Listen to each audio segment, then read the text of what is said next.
এই বলছিলেন না আমাদের প্রাক্তন প্রধান শিক্ষক, স্কুল ভালো নাই। কেন ভালো নেই? যে স্কুলে 12-13 জন শিক্ষকের ঘাটতি পূরণ করে অল্প শিক্ষক স্কুলটা চালাচ্ছে, তাহলে তাকে ধন্যবাদ না দিয়ে তো তিরস্কার করা যাবে না? যাবে কি? এটা তো যথেষ্ট আমাদের পক্ষে। আর সরকারি বন্ধনে যদি শিক্ষক না পাওয়া যায়, সেখানে তো আপনার কিছু করার নাই। কি করা আছে আপনাদের? শিক্ষক পেতে হবে, শিক্ষক কি করে পাওয়া যাবে, কোথায় যেতে হবে, কতবার যেতে হবে, চেষ্টা করতে হবে। তাহলে কি পশ্চিমবাংলার সব স্কুলে এরকম ঘাটতি শিক্ষক দিয়ে চলছে? পশ্চিমবাংলায় কি এরকম ঘাটতি শিক্ষক দিয়ে চলছে যে সরকারি নিয়মে আমরা শিক্ষক পাচ্ছি না বর্তমান পরিস্থিতিতে? তাই হয় না। গোপালপুর তো একটা স্কুল নয়, পশ্চিমবঙ্গের বহু স্কুল আছে। তাই 10-12টা ঘাটতি মাস্টার নিয়ে সব স্কুল চলছে না? সবাই তো রিটায়ার করছে সব স্কুল থেকে, সেখানে কি নিয়োগ হচ্ছে না?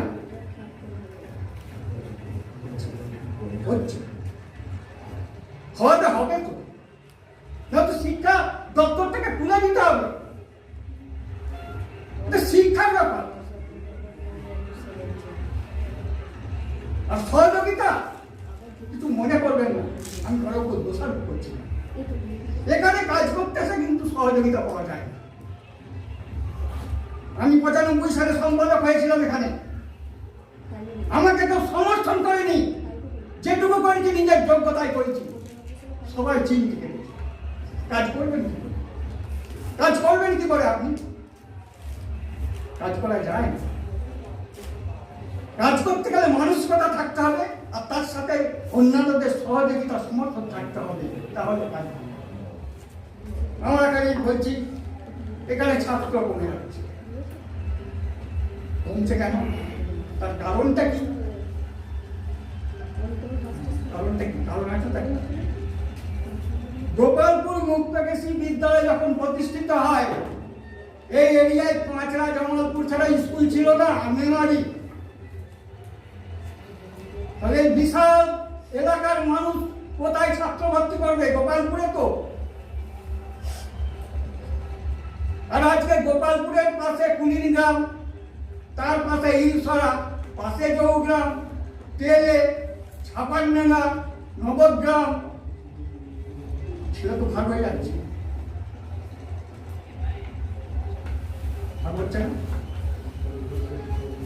আমি যদি আমার গ্রামে স্কুল পাই, কি পাশে পাই, তো বর্তমান রাস্তার যে জ্যাম বা দুর্ঘটনা, তাকে এড়াবার জন্য আমি তো আমার গ্রামেই ভর্তি করবো তাকে। ধন্যবাদ জানাই বদরুদ্দিন ওমর মহাশয়কে। এবারে আমাদের প্রাক্তন ছাত্রী সৌমিতা দাস বাড়ি থেকে বিদ্যালয়ের প্রতি ভালোবাসা, শ্রদ্ধা নিবেদন করতে একটি নৃত্যের আয়োজন করেছে।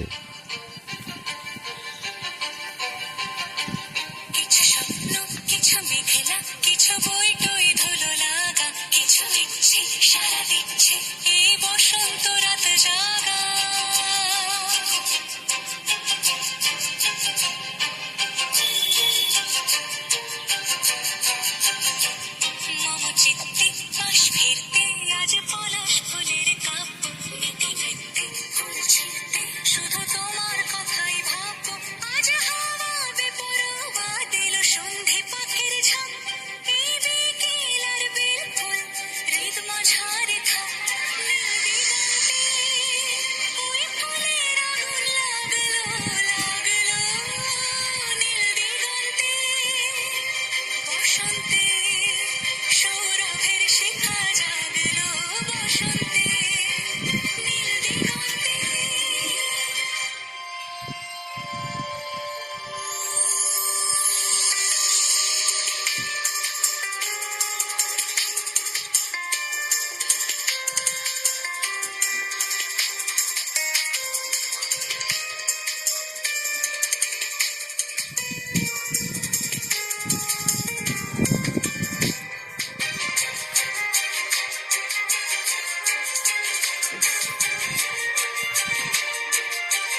মেঘলা চোখ চোখ রাখা এক রত্তি কিছু লিখছে সারা দিচ্ছে মনে ইতি অতি দিন সত্যি তার সঙ্গে বিভঙ্গে দেখে কি হয় ভালো মন্দে কি বিদঙ্গে সে তরঙ্গে এলো ঢেউ কুচকুচ সন্ধে আজ হাওয়া বেপরোয়া দিল সন্ধে পাখির ঝাঁক এই বিকেল আর বিভোর হৃদ মাঠার ধাক নীল দিগন্তে ওই ফুলের আগুন লাগলো নীল দিগন্তে বসন্তে সৌরভের শিখা জাগলো বসন্তে নীল দিগন্তে। অসংখ্য ধন্যবাদ সৌমিতাকে তার সুন্দর নৃত্যের জন্য।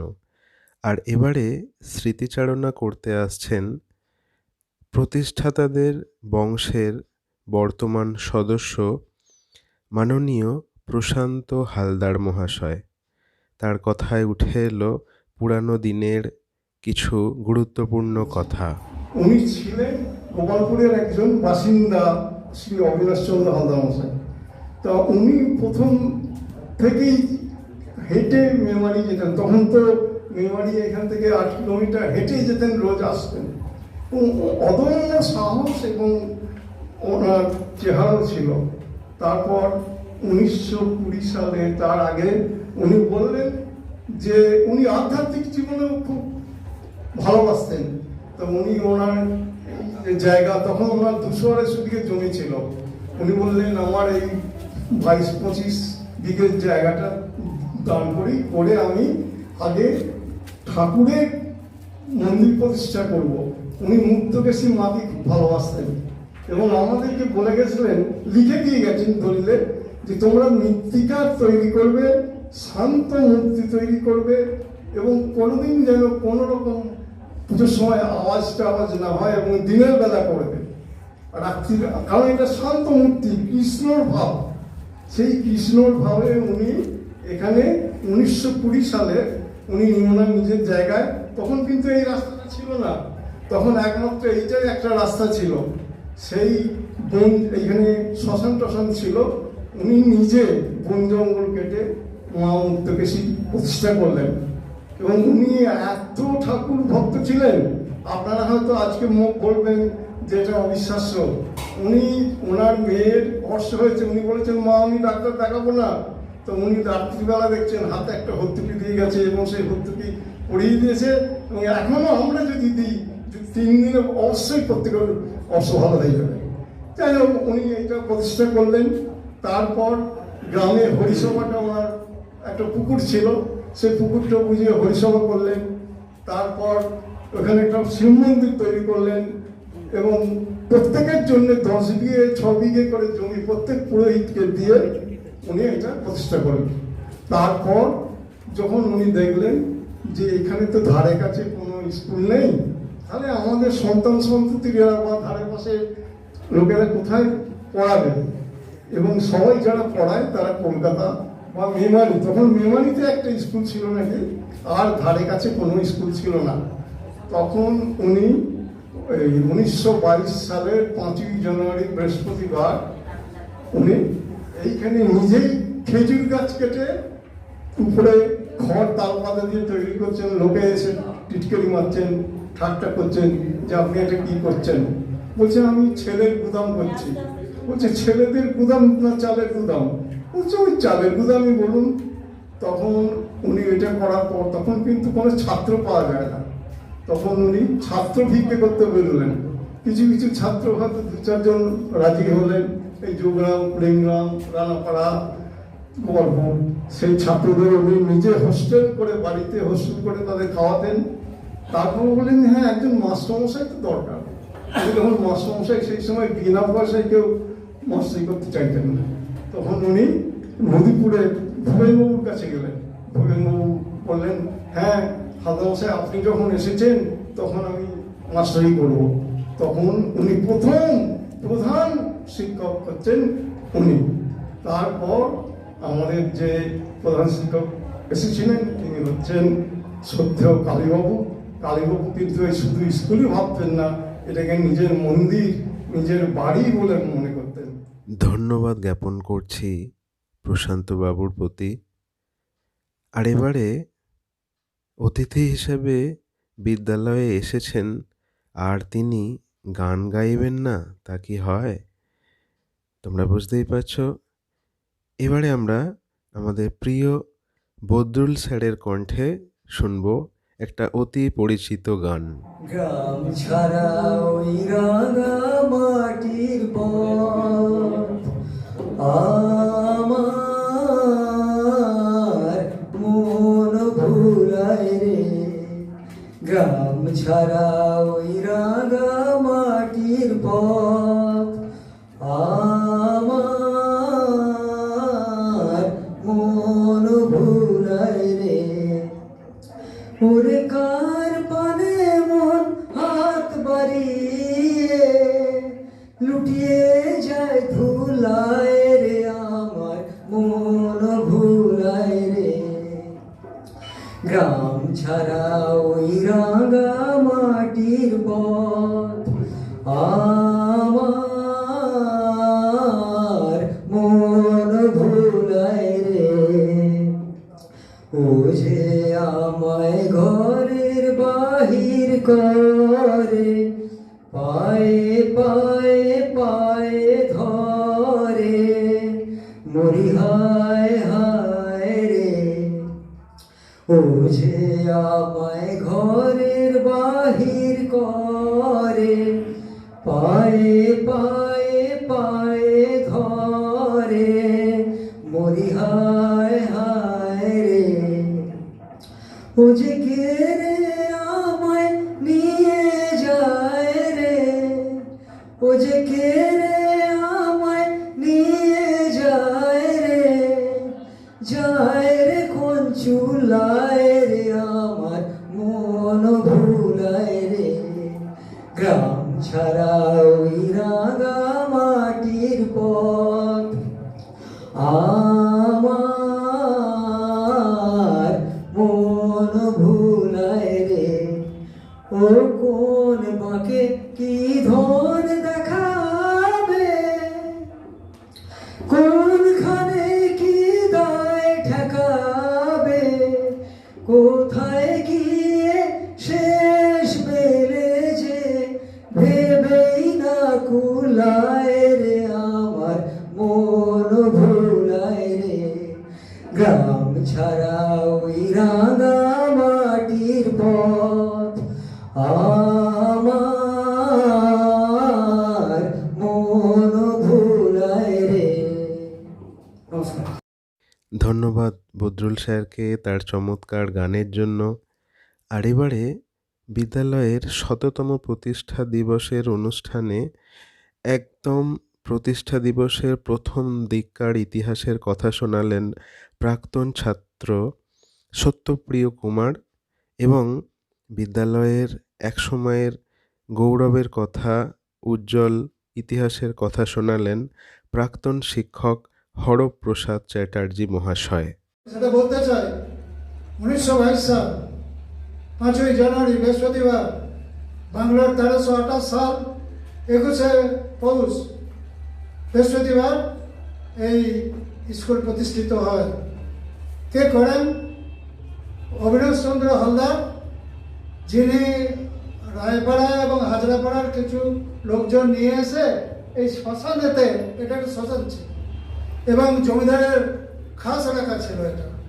এই খাস এলাকায় হালদার মশাই ভাবছেন যে আমি কালী জেলাটা কিনব না এই স্কুলটা করব।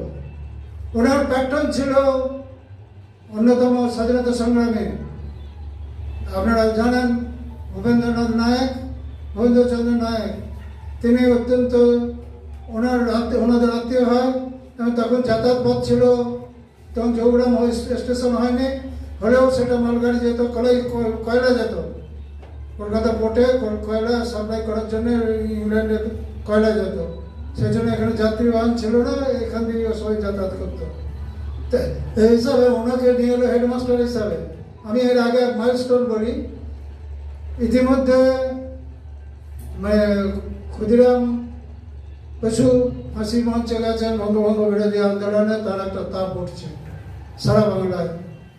বিভিন্ন জায়গায় তার মধ্যে আরও একটা অসুবিধা হয়েছে 14 থেকে 18 প্রথম বিশ্বযুদ্ধ, সেই বিশ্বযুদ্ধের একটা অর্থনৈতিক সংকট গোটা বাংলাদেশ তথা গোটা ভারতবর্ষে তা পড়েছিল। পড়ার পর তখন চলছিল অসহযোগ আন্দোলন। গান্ধীজি গণবৈষম্য আন্দোলন সেরে দক্ষিণ আফ্রিকা থেকে এলেন, এসে এখানে অসহযোগ ব্রিটিশ বিরোধী আন্দোলনে তিনি নিজেকে সম্পৃক্ত করলেন এবং সেই সময় এই অসহযোগ আন্দোলন সূত্রেই এই গোয়ালপাড় মুক্ত বিশ্ববিদ্যালয়ের জন্ম। কি একটা কথা আমার মনে পড়ে যে স্কুল তো শতবর্ষে পদার্পণ করতে চলেছে, আমাদের সময় কিন্তু রেজাল্ট খুবই ভালো হতো। হ্যাঁ, যে যত সমালোচনায় করুক না কেন রেজাল্ট ভালো হতো এবং শুধু রেজাল্ট ভালোই না, ছাত্রছাত্রীরাও কিন্তু যথেষ্ট সম্মান করতো। ছাত্রছাত্রী এখানটা উল্লেখযোগ্য, উল্লেখ করার মতো। এবং পরবর্তীকালে আশা করি রেজাল্ট আরো ভালো হয়েছে বা হবে।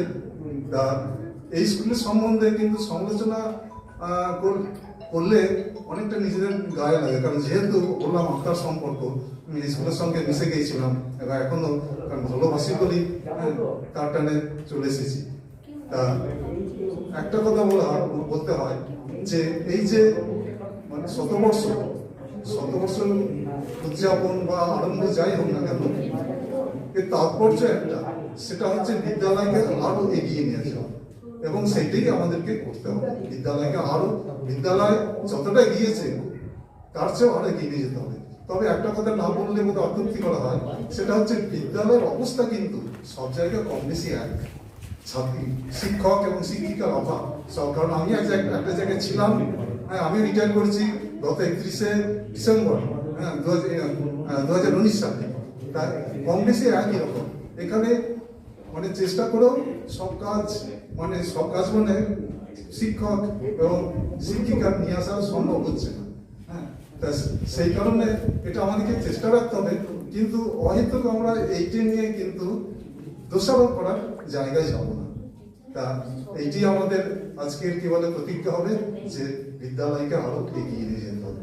যাই সকলকে আমার যথাস্থানে শুভেচ্ছা সম্মান জানিয়ে বক্তব্য শেষ করছি। সময় বয়ে যায়, পড়ে থাকে শুধু ইতিহাস আর গৌরব গাথা।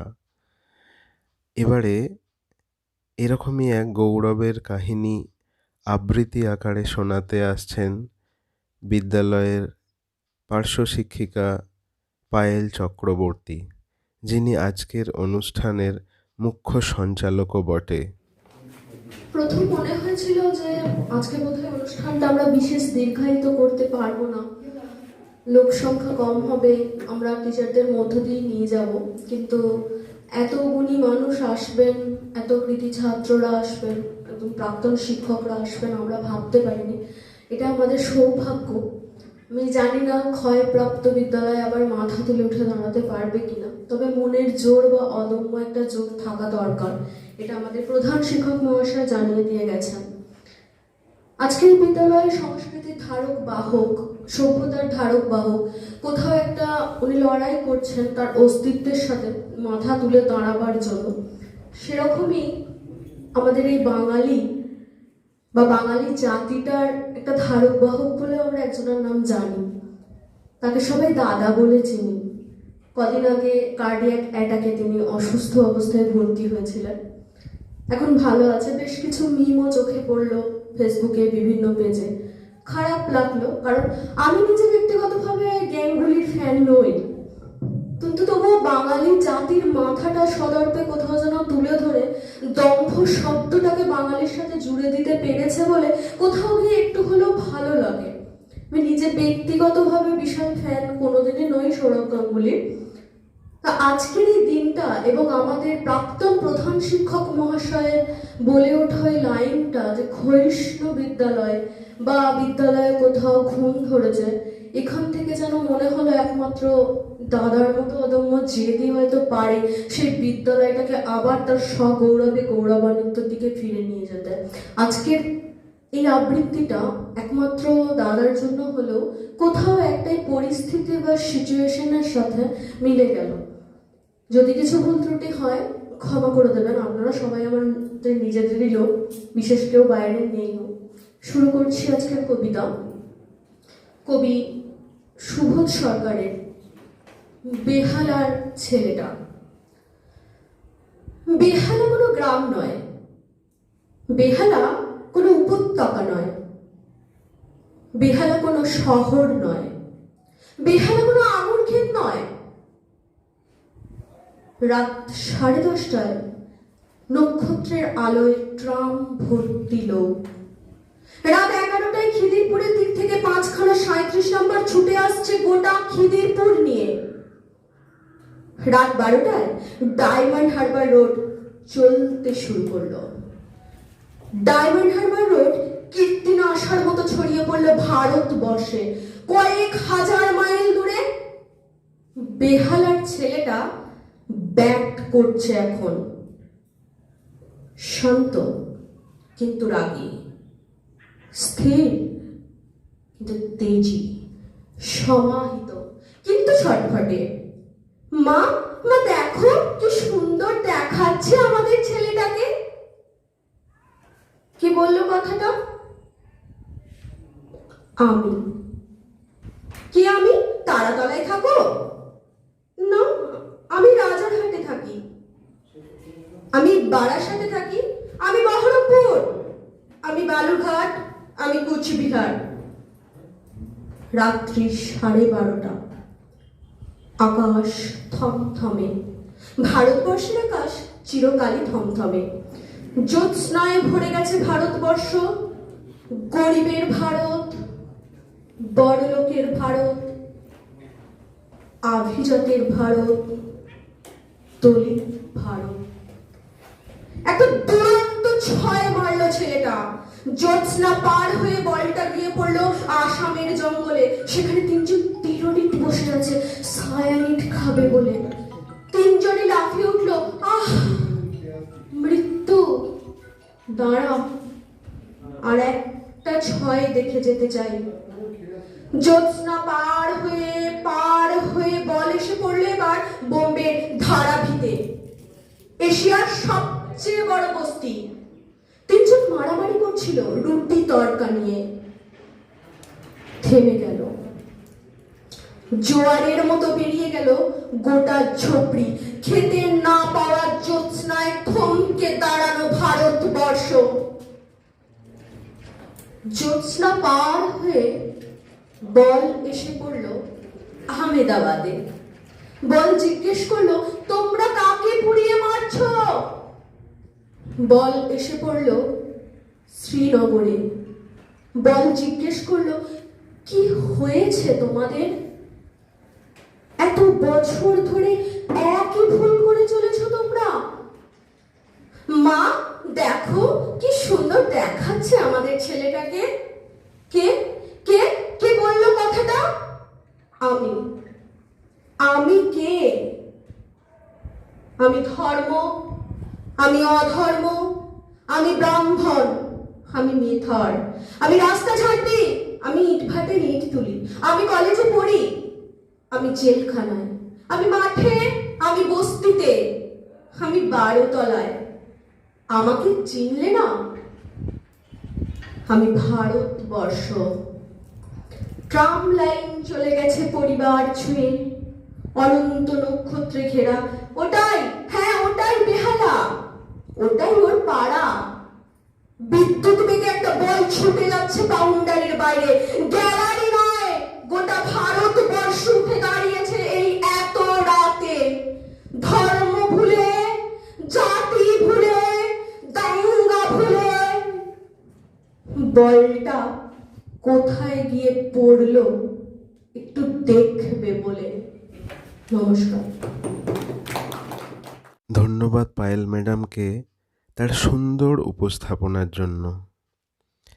এবারে বিদ্যালয়ের ভবিষ্যৎ পরিকল্পনা, শতবর্ষের আরও সুন্দর অনুষ্ঠান এবং বিদ্যালয়ের ভবিষ্যৎ সম্পর্কে আলোকপাত করলেন লিয়েনে থাকা সহশিক্ষক ডাক্তার সৌরভ সরকার মহাশয়, যিনি সদ্য বিদ্যালয় থেকে কলেজ জয়েন করেছেন। আসুন শুনি তার সুন্দর বক্তব্য। আচ্ছা শিওর শিওর। এই পরন্ত বেলায় প্রত্যেককে যথাযথ জায়গায় তাদের সম্মান এবং শ্রদ্ধা জানিয়ে আমি দু চার কথা বলছি। বক্তব্য রাখার আগে প্রথমেই এই 100 বছরের সেই প্রতিষ্ঠা দিবসে, অর্থাৎ প্রথম বিদ্যালয় যে প্রতিষ্ঠা হয়েছিল সেই প্রতিষ্ঠাতাদের এবং এই বিদ্যালয়ে যত শিক্ষক অশিক্ষক কর্মচারী এই 100 বছরে ছিলেন এবং যারা প্রাক্তন ছাত্রছাত্রী প্রত্যেককে আমি আমার শ্রদ্ধা জানাই। তাদের অদম্য কার্যকারিতায়, সাহসিকতায় এবং তাদের কার্যকারিতায় এই বিদ্যালয় আজ এখানে এসে পৌঁছেছে। এই সময় আমি একটা প্রস্তাব দিতে চাই, যদিও যদি অন্য কোনোভাবে না নেন, এটা আমাদের বিদ্যালয়ের যে 100 বছর, এটা কিন্তু শুরু, এটা কোনো শেষ নয়। এই শুরুটা শেষ হবে পরের, অর্থাৎ 2022 সাল তার 5ই জানুয়ারি। তাহলে এই সময় আমাদের করোনা পরিস্থিতি, আমাদের যেমন প্রত্যেক জিনিসেরই একটা ভালো দিক আছে, প্রত্যেক জিনিসের একটা খারাপ দিকও আছে। এই খারাপ দিকের মধ্যে আমরা যদি একটু ভালো খুঁজে নিতে পারি, আমরা যদি এই 1 বছরে যে সময়টা স্কুলের তরফে আমাদের কিছুটা কাজের একটু চাপ কম আছে, আমরা যদি একটা এই বিদ্যালয়ের 100 বছর উপলক্ষে একটা বিদ্যালয়ের তরফে বই বার করতে পারি, যার দুটো অংশ থাকলে ভালো বলে আমার মনে হয়। একদিকটা হচ্ছে এই বিদ্যালয়ের ইতিহাস। এখানে বহু মানুষজন আছেন, আমরা সত্যি কথা বলতে আমি 12 বছর এখানে চাকরি করেও এই বিদ্যালয়ের প্রাক্তন ইতিহাস, মানে সম্পূর্ণ ইতিহাস প্রেক্ষাপট সম্পর্কে পরিচিত নই। এখানে আমাদের ইতিহাসের বিভিন্ন শিক্ষক শিক্ষিকা রয়েছে যারা এখনো কিন্তু অনেক পরিমাণে রয়েছেন এবং প্রাক্তন বেশ কিছু ছাত্রছাত্রী রয়েছে যারা এই বিদ্যালয়ের সম্পর্কে, প্রাক্তন মানে অনেক প্রাক্তন, তো তারা কিন্তু তার বিদ্যালয়ের সেই ইতিহাস সম্পর্কে যদি একটা সামগ্রিক গাইডলাইন তৈরি করে বা একটা টিম তৈরি করে প্রথম ধাপটা, অর্থাৎ এই বিদ্যালয়ের সমগ্র যে 1922 সালের 5ই জানুয়ারি থেকে প্রেক্ষাপট সহ কিভাবে আজ অব্দি 100 বছরে কিভাবে চলে এসছে, এবং দ্বিতীয় ভাগ তার যদি থাকে, যে দ্বিতীয় ভাগে থাকবে যে 100 বছরের পর এই বিদ্যালয়ের ভাবনা চিন্তা স্তরটা কি বা কি ভাবছে ভবিষ্যৎ নিয়ে। এই জায়গাটা আমি বলবো আমাদের যা অ্যাডমিনিস্ট্রেশন আছে বা প্রশাসনিক জায়গাটা আছে, সেই জায়গাটার মাধ্যমে যদি একটু করা যায়, কারণ নতুনত্ব না করলে আশেপাশের যা স্কুলের বিভিন্ন বিদ্যালয় হয়েছে এখানে ছাত্র আনা মুশকিল হবে। এইখানে আমি যেমন আমাদের তাপসবাবু বহু বছর এখানে হেডমাস্টার হিসেবে ছিলেন বা প্রধান শিক্ষক হিসেবে ছিলেন, বর্তমান যিনি ভারপ্রাপ্ত প্রধান শিক্ষক আছেন, তারা তাদের পৌরোহিত্যে যদি একটা টিম গঠন করে যে আমরা কি ভাবছি, আমাদের দিক নির্দেশ কি, এই দুটো ভাগে যদি একটা বইয়ের আকারে বার করা যায়, সেটা কিন্তু বিদ্যালয়ের একটা কিন্তু গ্রন্থ হবে। প্রত্যেক জায়গারই একটা গ্রন্থ থাকে যে গ্রন্থের উপর ভিত্তি করে এগিয়ে চলে। তার এই বিদ্যালয়ের শুরু থেকে শেষ অবধি যে ছাত্রছাত্রী আসবে, যেটা তাপসবাবু বারবার বলেন যে অতীতকে মনে করিয়ে দিতে চায়, তাহলে এই অতীতকে মনে করে দেওয়ার বা তার একটা গতানুগতিক বা সম্পূর্ণ একটা গ্রন্থ হিসেবে কিন্তু থেকে যাবে। এটা কিন্তু অ্যাসেট এবং এটা বিদ্যালয়ের অ্যাসেট। এর সঙ্গে একটা কথা জড়িয়ে আসবে সবসময়, সেটা হচ্ছে এর জন্য খরচ কে দেবে বা স্পন্সর কে দেবে। আমার মনে হয় এর জন্য যে কোনো প্রাক্তন যারা রয়েছে, প্রাক্তনী আশেপাশে যদি তারা খবর পায় বিদ্যালয় সম্পর্কে এই ধরনের উদ্যোগ নেওয়া হয়েছে, তারা কিন্তু মুক্ত হস্তে দান করবে এবং এই দান কিন্তু শুধু টাকা পয়সা দিয়ে নয়, তাদের নলেজ বা জ্ঞান দিয়েও করবে, তাদের অভিজ্ঞতা দিয়েও করবে। আমার মনে হয় এরকম একটা করতে পারলে সেটা কিন্তু বিদ্যালয়ের জন্য একটা অনন্য শোভা দেবে বলে, এবং সেটা কিন্তু এই করোনা পরিস্থিতিতে আমাদের যখন অন্যান্য কাজের যে চাপ সেটা যদি কম থাকে, তাহলে কিন্তু আমরা 1 বছরের মধ্যে এটা যদি উদ্যোগ নেওয়া হয়, তাহলে আমরা সামনের বছরে যেভাবেই আমরা অনুষ্ঠানটা করি না কেন, এই বই কিন্তু আমরা যা বিদ্যালয়ের যে গ্রন্থ সেটা কিন্তু করতে পারবো। সকলকে ধন্যবাদ জানিয়ে আমি আমার বক্তব্য শেষ করছি।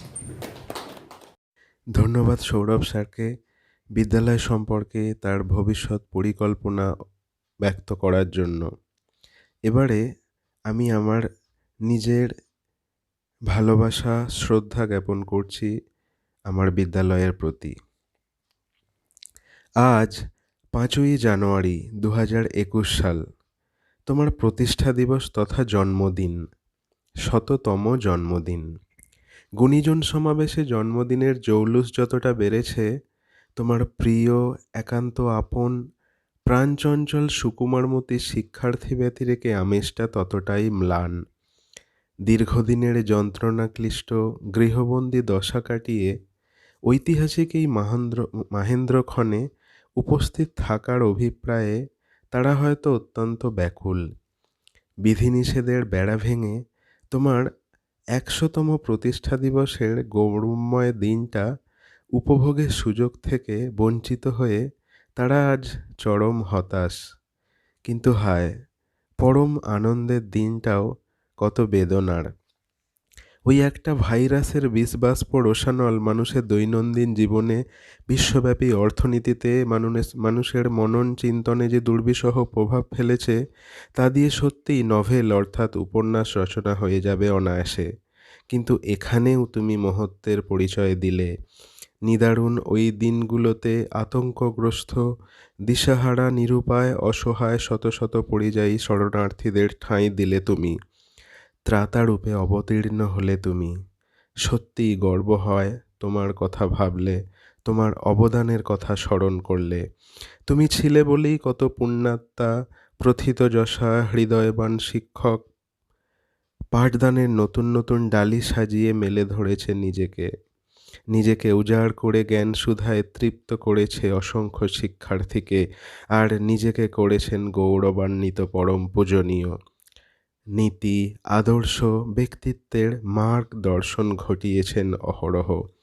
তুমি ছিলে বলেই অগণিত কৃতি তোমার রূপ, রস, গন্ধ মেখে ব্যক্তিগত সাফল্য আর উৎকর্ষতায় দেশ দশের সেবায় নিয়োজিত করেছে নিজেদের। তোমার আঙিনায় কত সহস্র মূঢ় ম্লান পাঠকুল নতুন ভাষা খুঁজে পেয়েছে জীবনের। কত প্রতিভার স্ফুরণ ঘটেছে বিদ্যালয়ের আনাচে কানাচে। শতাব্দী প্রাচীন শিক্ষা প্রতিষ্ঠান তুমি। তোমার অলিন্দে অলিন্দে কত ইতিহাসের চুপকথা, আনন্দ, বেদনা, গৌরবের রূপকথা হয়ে স্মৃতিমেদুর হয়ে রয়ে গেছে। কত স্মৃতি, কত ভালোবাসা, কত প্রাপ্তি ভরিয়ে দিয়েছে সমকালীন শিক্ষার্থী তথা শিক্ষককুলকে। কত সাফল্য, কত প্রেরণা, কত উচ্ছ্বাস, কত রোমাঞ্চ, আশা নিরাশা, দুঃখ বেদনার উৎস তুমি। শতবর্ষের আয়ুষ্কালে কত কিছু প্রত্যক্ষ করেছ তুমি। কত মহামহিমের সান্নিধ্য পেয়েছ তুমি। সুদক্ষ পরিচালক মণ্ডলী, দূরদর্শী পথ প্রদর্শক প্রধান শিক্ষক মণ্ডলী, জ্ঞানী বাগ্মী শিক্ষককুল, যত্নবান সুনিপুণ কর্মীবৃন্দের দল স্বমহিমায় নিজ গুণে তোমার ঐতিহ্যের পতাকা বহন করেছে আজও। দীর্ঘ জীবনকালে কত ঝড়ঝাপটা হেলায় সামলে মাথা উঁচু করে দাঁড়িয়ে রয়েছ তুমি। কত রাজনৈতিক পালাবদলের সাক্ষী তুমি, যার অবশ্যম্ভাবী ঢেউ তোমাকেও আন্দোলিত করেছে, বিচলিত করেছে। মিথ্যা অপপ্রচারের কালিমা ছেটাতে চেয়েছে তোমাতে, কিন্তু শত চেষ্টাতেও কালিমা লিপ্ত করতে পারেনি তোমায়। নীরবে অবিচল থেকে সব কিছু সহ্য করেছ তুমি। তাই তো সবার প্রিয় তুমি, এলাকার গর্ব আর ঐতিহ্যের বিদ্যালয় তুমি। ১০০ বছরের শুভ জন্মদিনে যতটা আড়ম্বর, যতটা জাঁকজমক, যতটা দৃষ্টান্তমূলক অনুষ্ঠান তোমার প্রাপ্য ছিল, তা আমরা তোমাকে উপহার দিতে পারলাম না। দুঃখ শুধু এটাই। তবে দুঃসময়েরও অবসান ঘটবে। অসহ্য এই পরিস্থিতি কাটিয়ে আগামীতে বর্ণাঢ্য ও বর্ণময় অনুষ্ঠান হবে। আমরা সকলে মিলে তোমার পূর্ণ মর্যাদা ও কৌলিন্যের আরাধনা করব, এই অঙ্গীকার করলাম। তোমার ভবিষ্যৎ আরও উজ্জ্বল হোক, তোমার গৌরবগাথা ছড়িয়ে পড়ুক দিকে দিকে। আগামী প্রজন্ম তোমার উৎকর্ষতার বিকাশ ঘটিয়ে উত্তরোত্তর শ্রীবৃদ্ধি ঘটাবে, এই কামনা রাখি ভবিষ্যতের কাছে। আজকের এই বিশেষ দিনে আরও একবার সকলের প্রতি কৃতজ্ঞতা, শ্রদ্ধা, ভালোবাসা অর্পণ করে সকলের সুস্থতা কামনা করে আমার ছোট্ট নিবেদন শেষ করলাম। অনুষ্ঠানের একেবারে শেষ লগ্নে পৌঁছে গেছি আমরা, এবং শেষে আমরা শুনব আজকের অনুষ্ঠান এবং বিদ্যালয়ের সভাপতি মাননীয় নাসিরুল হক মহাশয়ের বিদ্যালয় সম্পর্কে অভিজ্ঞতা এবং আজকের দিনের গুরুত্ব মাহাত্ম্য সম্পর্কে, এবং ওনার ভবিষ্যৎ পরিকল্পনা সম্পর্কে কিভাবে আরও সুন্দরভাবে, আরও বর্ণাঢ্য বর্ণময়ভাবে বিদ্যালয়ের শতবর্ষের অনুষ্ঠান আগামী দিনে আমরা শেষ করতে পারি। নমস্কার, মঞ্চ উপবিষ্ট সম্মানীয় অতিথি, প্রাক্তন প্রধান শিক্ষক এবং উপস্থিত বর্তমান প্রাক্তন শ্রদ্ধেয় শিক্ষক শিক্ষিকা এবং অশিক্ষক কর্মচারীদের আমি সশ্রদ্ধ সম্মান জানিয়ে কয়েকটা কথা বলছি। আমি এই স্কুলে ভর্তি হয় 1966 সালে ক্লাস 2-তে। ওখানে আমাদের গ্রামের স্কুলে পড়তাম, ক্লাস 2-তে আমি ভর্তি হই। 1966 থেকে আজ 2021 হলো, এই বিদ্যালয়ের সঙ্গে আমার সম্পূর্ণ যোগাযোগ কখনো বিচ্ছিন্ন হয়নি। কখনো ছাত্র হিসেবে পড়েছি, পাস করে বেরিয়ে গেছি, তারপর প্রাক্তন ছাত্র হিসেবে এসেছি আমার বন্ধু বান্ধবদের সঙ্গে। তখন যে সমস্ত শিক্ষক শিক্ষিকারা ছিলেন, এসেছি, বসেছি, কথা বলেছি, গল্প করেছি। তারপর আমি অভিভাবক হিসেবে এসেছি, এখন তো কমিটি হিসেবে 9 বছর চলছে আমার। আমি যখন বিদ্যালয়ে আসি তখন আমি ঘুরি, সমস্ত বিদ্যালয়টা ঘুরি, ঘুরিয়ে ঘুরে আমি সেই কথাগুলোকে মনে করি। তখন কোথায় কি ছিল, কিভাবে এলাম, কি কি দেখলাম, কি পরিবর্তন হলো, শিক্ষক শিক্ষিকারা কি করতেন, কিভাবে কথা বলতেন। আমি কিন্তু এই বিদ্যালয়েতে অনেক কিছু পেয়েছি। পাওয়াটা হচ্ছে শিক্ষক মহাশয়দের সংস্পর্শ, তাদের অভিজ্ঞতা, তাদের জ্ঞান, সেগুলো পেয়েছি। আমি হারাইনি কিছু এখানে। আমার মনে হয় এখন যতদিন আসবো যোগাযোগ থাকবে পেয়েই যাব। এই বিদ্যালয়টা এখন যে কলেবরটা আছে, এটা কিন্তু আমি 10টা ধাপে হয়েছে, একবারে কিন্তু হয়নি। এই যে বিল্ডিং এর যে কনস্ট্রাকশন, এটা 10 ধাপে হয়েছে, প্রাইভেটটাকে নিয়ে আর কি 10টা ধাপে হয়েছে, ধাপে ধাপে ধাপে ধাপে হয়েছে। এখন অনেকগুলো ধাপ আমার চোখের সামনে বাকি আছে। যেমন এই আমাদের 3টে রুম হয়েছে, এখন উপরেরটা করতে হবে আমরা, তাহলে ওটা আরেকটা ধাপ হবে, 11টা ধাপ হবে। এখন আমাদের বিদ্যালয়ে টাকা পয়সার অনেক অভাব আছে। আমাদের যে পরিকল্পনা আছে, সেই পরিকল্পনাতে এখন যেটা এই মুহূর্তে করতে হবে আমাদের, এই 3টে রুমকে আমরা শুধু 2টো রুমের টাকা পেয়েছিলাম, কিন্তু আমরা 3টে করেছি। আমাদের ঠিকাদারকে দিয়ে করিয়েছি, কিছু ইটের কালেকশন করে করিয়েছি। এটা কিন্তু আমাদের সম্পূর্ণ ফান্ডে। এখন কমপ্লিট করতে গেলে 2.5 লক্ষ টাকা আমাদের মোটামুটি দরকার। প্লাস্টার করতে হবে, মেঝে করতে হবে, দরজা 2.5 লক্ষ টাকা মতো দরকার। তার মধ্যে আমাদের কিছু কার্ড নিজস্ব আছে, বাকিটা তো আমাদের টাকা জোগাড় করতে হবে। কার্ড লিস্ট ভেঙে গেছে, এগুলো আমরা জানি, পিছনে অনেক রিপেয়ার তো জানি। আমাদের স্কুলেতে বছরে নিয়ার অ্যাবাউট 1 লক্ষ টাকা এক্সট্রা খরচা করতে হয়। কি খরচা সেটা আমাদের কিছু অশিক্ষক কর্মচারী দেওয়া আছে, কিছু শিক্ষক আসেন আমাদের স্কুলটাকে যাতে বন্ধ না হয়ে যায়, ছেলেমেয়েরা যাতে কিছু শিখতে পারে, তাদের আমরা কিছু দিতে পারি না, সেটা মুখে প্রকাশ করি, তাদের অসম্মান করা হবে। তাদেরকে যে টাকাটা দিই শুধু যাতা আসার খরচার জন্য, ট্রেন ভাড়া, বাস ভাড়া, তাদের যদি বলি এই টাকা দিই, সেটা তাদেরকে অপমান করা, অসম্মান করা, সেটা প্রকাশ করছি না। সেইগুলোকে নিয়ে 1 লক্ষ টাকার মতো আমাদের খরচা করতে হয়। তারপরে আরো অন্যান্য খরচা আছে। এই খরচাগুলো কিন্তু আমাদের সম্পূর্ণ নিজস্ব ইনকাম। কি ইনকাম? ছাত্রছাত্রীদের ভর্তি হওয়ার জন্য যে ফিটা দেয় সেইটা থেকে। আমরা কিন্তু আশেপাশে স্কুলে অনেক ফি বেশি নেয়, 100-150 টাকা করে বেশি নেয়, কোনো না কোনো কারণ দেখিয়ে ফিটা বেশি নেয়, আমরা কিন্তু করি না। তার কারণ আছে, আমরা যতটা সম্ভব সরকারি নিয়মগুলোকে মেনে চলার চেষ্টা করি। আমরা আজকে 50 টাকা ফি বাড়াবো আর একটা স্কুলে কম দেবে, এমনিতে গোপালপুর স্কুলে এখন 70 অধিক আছে, পিছনে লাগার জন্য জানিয়ে দেবে ওরা কি বেশি নিচ্ছে। চলে আসছে একটা চার্জশিটের চিঠি, একটা সুপারিশ চিঠি, সেটা জবাব দেবে। এই জন্য আমরা বিদ্যালয়ে একটা ইনকাম বাড়ানোর একটা পরিকল্পনা নিয়েছি, চিন্তা করেছি। আমরা কতটা কি সফল হবে আমরা জানি না, আমরা থাকবো না, কিন্তু 20-25-30 বছর পরে যে বিদ্যালয়ে যারা থাকবে তারা কিন্তু এটা অনেক তার ফল পাবে। এটা কিন্তু ভুলে আপনারা বলবেন যে এটা করা ঠিক হবে না। তার আগে একটা বলে দিই, আমাদের বিদ্যালয়ে একটা মাত্র জমি আছে ফাঁকা, সেটা যে বাগানটা, নারকেল বাগানটা, ওখানে একটা হোস্টেল হওয়ার কথা ছিল। আমরা সেটা এর হয়নি, হবে না, কোনোদিন হবে না, আমরা সেটা সই করে দিইনি। আমাদেরকে সেন্ট্রাল গভর্নমেন্ট থেকে বলা হয়েছিল জমিটা আমাদেরকে দলিল করে দিতে হবে গভর্নমেন্টকে। কি দলিল? ওটা হচ্ছে আমাদের স্কুলের কোনো অধিকার থাকবে না। দলিলটাকে সই করতে হবে হেডমাস্টারকে, আমি সভাপতি হিসেবে আমাকে সই করতে হবে। বলে এটা দেবো, কতদিন হবে তার কোনো ঠিক নেই। এবং অনেক জমি যেরকম দিয়ে দিয়েছে, সেখানে কোনো কিছু হয়নি, হোস্টেল হয়নি, বা হয়তো সরকার অন্য কোনো প্রজেক্ট করেছে। আমি বললাম, আমাদের কমিটিতে আলোচনা করলাম যে কার জমি লিখে দেবো গভর্নমেন্টে। আমার নিজের জমি আমি লিখে দেবো? আজকে লিখে দেবো, কাল কিছু হবে না, পরশু দিন অন্য একটা কিছু করে বসে থাকবে, তার বাণিজ্যিক কোনো এলাকায় ভবন তৈরি করে বসে থাকবে।